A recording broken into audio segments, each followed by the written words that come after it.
Hello students, I welcome you all to my channel Miss Commerce Swati Gavasne. As I stated you already in my previous OCM video lecture that I am also going to present or give you all the economics video too. So here's first video lecture of economics. Here we are starting with the first chapter, that is introduction of microeconomics and macroeconomics. Children, you have learned about economics, its definitions and its details in 11th standard. So here we are going to directly start with the introduction, that is branch of economics. Economics is mainly been divided in two branches, that is microeconomics and macroeconomics. Micro. The word micro is derived from the Greek word micros, which means small or millionth part. Macroeconomics. The word macro is also been derived from Greek word which means macros, means large, in large quantity. Historical review of microeconomics. Now children, you would be confused that what is this historical review? It's not given in the black color print in the textbook, but if you go through the textbook very properly, dear students and the viewers, you will find that it has been very clearly stated in the beginning only. Do you know is a part of knowledge or information which the students need to be required for their updation, and you should know is also one part been given. It's in purple color, and on this there will be evaluation, means the question may be asked from this you should know part. Do you know के ऊपर question नहीं पूछने वाले हैं, you should know के ऊपर question आने वाले. It may be considered by the board for asking the questions. So I have taken this part also in my PPT explanation. Historical review of microeconomics. Microeconomics theory was developed first. Its traditional approach origin traced back to the era of classical economists Adam Smith, J.S. Mill, David Ricardo, etc. It was popularized by neoclassical economist Professor Alfred Marshall. Professor Alfred Marshall, in his book Principles of Economics, published in 1980, other economists' contribution to the development of microeconomics other than Keynes are Professor Pigou, J.R. Hicks, Professor Samuelson, Mrs. John Robinson. Now let's get into detail. Microeconomics was the theory which was developed first. It's a traditional approach. It means not the modern approach. It is also known as a traditional approach. The origin of this approach can be traced back to the era of classical economists. Both purane zamane ke economists. The first comes here is Adam Smith, the first economist, J.S. Mill, David Ricardo, etc. It was popularized by neoclassical economist Professor Alfred Marshall. After classical economists, the term neoclassical economist was being used, and in that the first name comes of Professor Alfred Marshall, who is also been called as neoclassical economist. He popularized this microeconomics theory in his book known as Principles of Economics, which was published in the year 1890. Now, along with Keynes, there are other economists who also gave their contribution for the development of microeconomics. They are Professor Pigou, J.R. Hicks, Professor Samuelson, Mrs. John Robinson, etc. Next. Now we are going to see the historical review of macroeconomics also.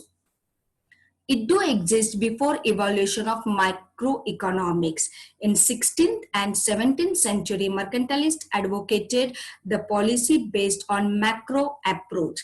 Physiocrats in 18th century tried to analyze the concept of national income and wealth. Determination of national income and wealth was also being discussed by classical economic thinkers like Professor Adam Smith, Professor J.S. Mill, Professor Ricardo, etc. Macroanalysis was combined with microanalysis. Microanalysis ruled the world till Great Depression of 1930s.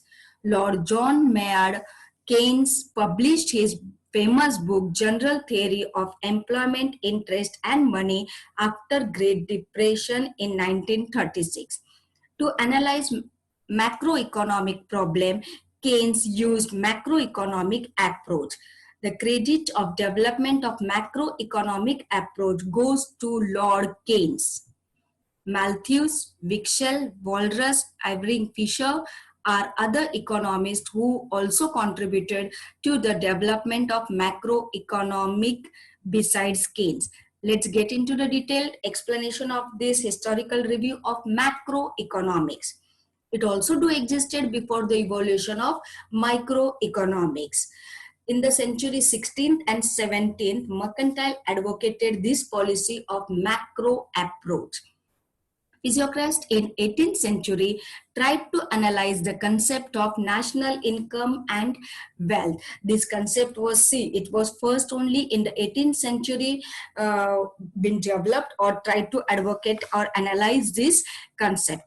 Determination of national income and wealth was also been discussed by the classical economist thinkers like Professor Adam Smith, Professor J.S. Mill, Professor Ricardo, etc. Means before only the discussion about it was been done within these great classical economic thinkers about determination of national wealth and income. Macroanalysis is also a combination of microanalysis. Now, microanalysis ruled the world till Great Depression of 1930. 1930 तक microeconomics में great depression से पहले country world के ऊपर rule किया. But after that lord Keynes Maynard Keynes published his famous book General Theory of Employment, Interest and Money after the Great Depression, and he published it in 1936. In this, to analyze macroeconomic problems, Keynes used macroeconomic approach. Macro के problems को solve करने के लिए या analyse करने के लिए Keynes ने उसी का मैक्रो इकोनॉमिक अप्रोच यूज किया है. So the credit of development of macro economic approach goes to Lord Keynes. Now, along with Keynes, the other economists who also contributed to the development of macroeconomic are Malthus, Wicksell, Walras, Irving Fisher, etc. Now let's move to the meaning of the term microeconomics. As the word itself clears that micro means a small part of a thing. Microeconomics deals with the small part of national economy. It studies the economic action and behavior of individual unit like individual consumer, producer or firm, the price of a particular commodity or a factor, etc. Let's see the meaning in detail. Micro means a small part of a thing. Microeconomics deals with the small part of national economy. Here, it deals only with a small part, micro, a small thing. So it studies about the individual unit. The individual unit कौन सा भी हो सकता है? It may be consumer, it may be producer or a firm, or any particular product, the price of a particular product or a factor, etc. So micro means a small part of a thing. Now let's see the definition of microeconomics. Two great thinkers or economists has introduced the definition of microeconomics. Let's go one after the other. The first definition is of Maurice Dobb. Microeconomics is in fact a microscopic study of the economy. Such a simple definition being given by Maurice is that microeconomics is in fact microscopic study, means the study which can be done with the help of microscope is known as microscopic study of the economy. Means a very small, a minute thing to be observed by a microscope and to be studied in detail about that small micro millionth part. by Professor A.P. Lerner. Microeconomics consists of looking at the economy through microscope as it were to see how the millions of cells in the body of the economy, the individual or the household as consumers and individual or firm as producers play their part in the working of the whole economic organism. Very clear and brief explanation been given by Professor A.P. Lerner. Line by line, we'll see to that. Microeconomics consists of looking at the economy through microscope. In the definition of Morris also, it has been stated that it is the study or looking at the economy through the microscope, where we can see the million cells in the body of the economy. In the whole body of the economy, there can be the structure of the million cells to be observed in detail with the help of the microscope. It may be individual or the households as consumer, producer, or firm. As producers play their part in the working of the whole economic organism by doing the production of the goods and services to be used by the consumers in the entire economy. So I think so this is very clear. Now let's move. Scope of microeconomics. The scope of microeconomic is been divided into three-part: theory of product pricing, theory of factor pricing, theory of economic welfare. In theory of product pricing, it is again been divided into two parts, that is demand analysis and supply analysis. In the theory of factor pricing, we can see it has been subdivided into four parts: rent, wages, interest, and profit. Theory of economic welfare been divided into three parts or three segments, that is efficiency in production, efficiency in consumption, overall economic efficiency. A brief discussion about the chart of scope of microeconomics. First, theory of product pricing. Price of the product is being determined in the market forces, that is demand and supply. Microeconomics here is mainly concerned with demand analysis, that is individual consumer behavior, and supply analysis, that is individual producer behavior. We will see each part individually with the explanation. Theory of product pricing. Now, the price of the product as stated earlier, is been determined by the market forces, that is demand and supply. Microeconomics here mainly concerned with demand analysis. Abhi demand analysis means what exactly here?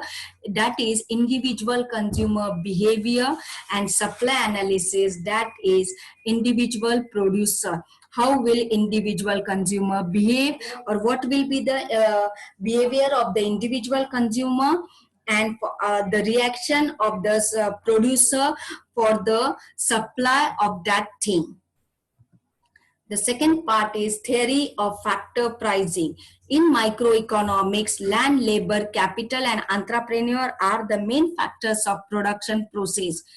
Factor rewards for land, labor, capital, and entrepreneur is given in the form of rent, wages, interest, and profit respectively.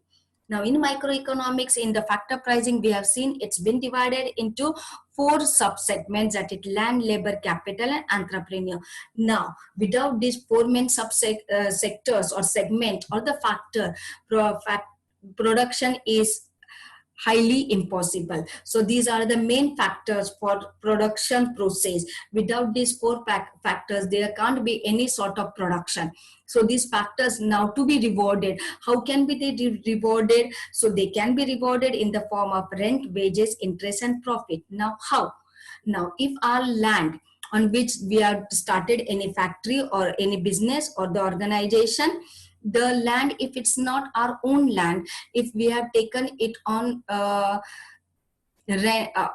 if we have taken it of someone else for the production process, then we have to give them rent. The labor, which is the main part in the production process, for which we have to give them wages. The capital, if we have borrowed the capital from any sort of commercial banks or from anyone else other, we need to pay interest on that capital. So it is been paid in the form of interest. And after paying to everyone, if anything is remaining with the producer or the entrepreneur, it is been rewarded as, or it is been considered as profit respectively, which again it may be used for the further production by the entrepreneur. So this is the theory of factor pricing. Now, the theory of economic welfare, it deals with efficiency in the allocation of resources. Efficiency in the allocation of resources is attained when it results shows satisfaction in the people. Yes, first only the resources with the economy are very scarce, and the allocation of resources means the division of the resources to every part of the economy so that every sector gets some or the other part in the form of resources. Now, the efficiency in the allocation is attained when the result is in the satisfaction of the people, when by using the scarce resources the production is done very properly, and after the production it is been reached to the consumer for their consumption purpose, and after consuming, when the people are satisfied, then only we can say that there is a efficiency. Economic efficiency is of three types as follows: efficiency in production, efficiency in consumption, and overall economic efficiency. We will see one efficiency in detail. Efficiency in production, it means producing maximum amount of goods and services from the given amount of available resources. Now, as I stated, first only the available resources are very scarce. It has to be used in a most efficiently manner, means by producing more production from the given resources. This is efficiency in the production. It can be done without doing any wastage of the available resources, as it is scarce, and it has to be used very efficiently by any producer or by any entrepreneur in any sort of organization. Efficiency in consumption, it means distribution of produced goods and services within the people for consumption to achieve the maximum satisfaction of the society. It means now whatever the production is been done or the produced goods and services within, it should be reached to the people all over the economy so that they can consume it, and after their consuming or after their consumption, they can get the maximum satisfaction, which is much more important as a whole economy considered. Whatever is being produced, if it reaches to the end user, then only we can get efficiency in the consumption, and then only production matters or it has any effect. The last part is overall economic efficiency. It means production of those goods which are most desired by the people. Microeconomic theory shows under what conditions these efficiencies are achieved. Now here overall economic efficiency means production of those goods which are been mostly desired or liked or demanded by the people. वही goods का production करना चाहिए जिसका लोग ज़्यादा से ज़्यादा use करते हो, ज़्यादा से ज़्यादा consumption करते हैं, जिसकी demand ज़्यादा है. Then only it can be there can be overall economic efficiency. And the microeconomic theory shows under what conditions these efficiencies are achieved. Microeconomics exactly explained किस चीज में या under which condition, which situations the efficiency can be achieved.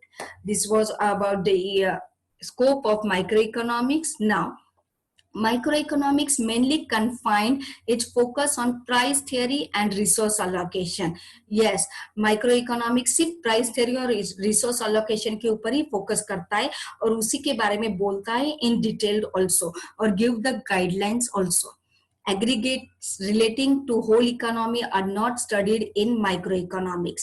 Aggregates नहीं पढ़ाए जाते या पढ़े जाते हैं या स्टडी की जाते हैं whole relating to whole economy in microeconomics, because microeconomics deals with the individual unit, not as a whole aggregates of the whole economy. National economic problem like unemployment, poverty, inequality of income, etc. are not studied in this approach. Yes, they are the big concept or the very large, narrow, broader part, or not the narrow, but the broader concept which are not been studied in the microeconomic approach. Some theories are beyond the reach of microeconomics, like theory of growth, business cycles, monetary, fiscal policy, etc. Yes, because as it only study the individual units, so these theories are beyond the limit of microeconomics, which are most properly or very good in a very good manner studied in the macroeconomic approach.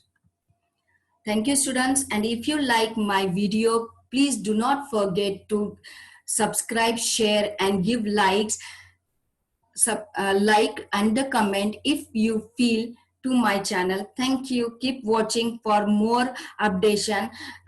Click the after subscribing, click the bell icon for getting the further updation. Thank you.